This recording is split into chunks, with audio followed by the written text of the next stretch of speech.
pour vivre heureux, vivons cachés. Alors qu'on les a longtemps cru à Los Angeles pour les fêtes de fin d'année, si est-il finalement au Canada que le prince Harry et Meghan Markle ont passé Noël. Loin de l'agitation de Buckingham Palace, les parents d'Archie ne rêvaient que d'une chose, être enfin tranquilles. Pour ce faire, ils ont séjourné dans un sublime manoir sur l'île de Vancouver.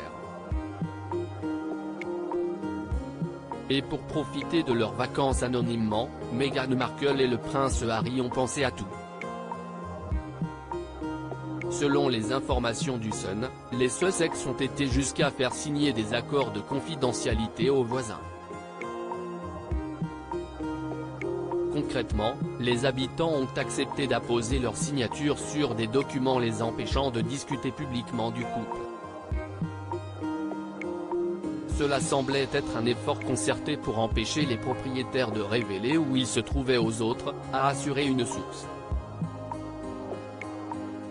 En plus de cet accord, Meghan Markle et le prince Harry ont pu séjourner à l'abri des regards indiscrets dans une incroyable propriété qui appartient à un milliardaire. Derrière de hauts portails, les parents d'Archie ont pu profiter de l'anonymat qui leur faisait tant défaut depuis de longs mois. Surveillés par des caméras et une importante équipe de sécurité, les curieux ont donc été tenus avec succès loin des Sussex.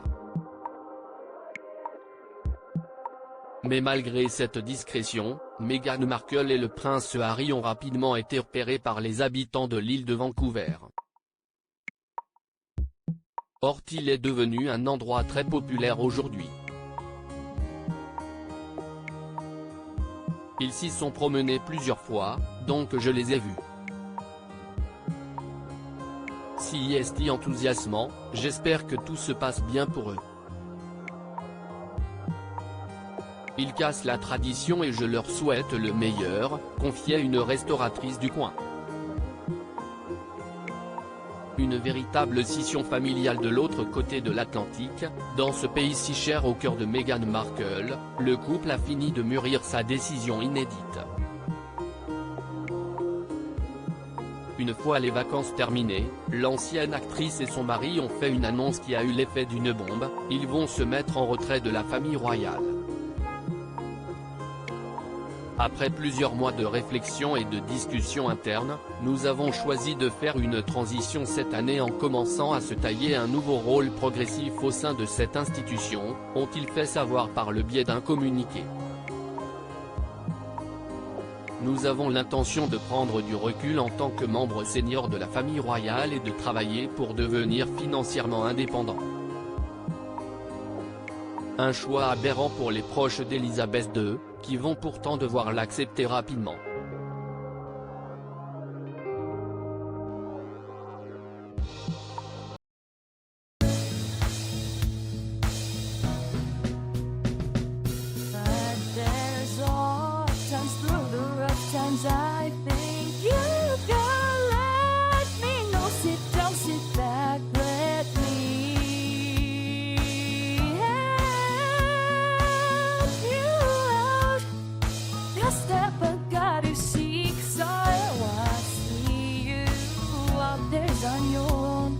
But